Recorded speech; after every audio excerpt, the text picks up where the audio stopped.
સુરત મહાનગરપાલિકાની ચૂંટણીના પરિણામો જાહેર થઈ રહ્યા છે ત્યારે જીત અને હારના ઉત્સાહ વચ્ચે હિંસાની ઘટના સામે આવી છે। શહેરના વોર્ડ નંબર 18માં મતગણતરી કેન્દ્રની બહાર જ ભાજપ અને કોંગ્રેસના સમર્થકો વચ્ચે ભારે હોબાળો અને મારામારીના દ્રશ્યો સર્જાયા હતા। કોંગ્રેસના ઉમેદવાર ખુમાનસિંહ દરજાવતે આક્ષેપ કર્યો છે કે પોલીસની હાજરીમાં જ ભાજપના વિજેતા ઉમેદવાર દિનેશ રાજપુરોહિત દ્વારા તેમના પર હુમલો કરવામાં આવ્યો હતો। આ ઘટનાને પગલે વિસ્તારમાં તંગદિલી ફેલાઈ ગઈ હતી। જો કે સ્થળ પર હાજર પોલીસ કાફલાએ સ્થિતિ પર કાબૂ મેળવ્યો હતો। સુરત મહાનગરપાલિકાની ચૂંટણીના પરિણામના દિવસોમાં હાર જીતની રાજનીતિએ લોહિયાળ સ્વરૂપ ધારણ કર્યું।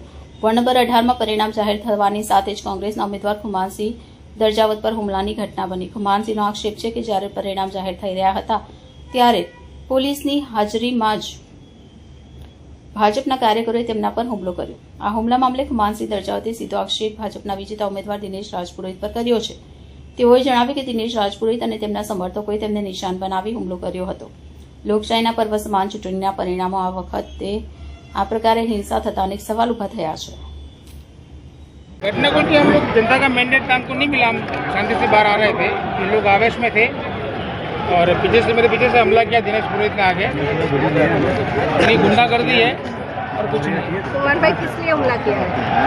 हमला का जांच का विषय, मैं वहाँ से निकल रहा था, ये लोग नाराबाजी कर रहे थे, गद्दार है पुलिस गद्दार है पुलिस गद्दार है, नाराबाजी कर रहे थे। मुझे लगा कि शायद आम आदमी वाले होंगे इसमें करते होंगे, मैं ध्यान नहीं दिया। उसमें 4-5 लड़कों आगे मेरे ऊपर हमला किया। किस तरह देखते हैं आप ये षड्यंत्र है पूरा भारतीय जनता पार्टी का।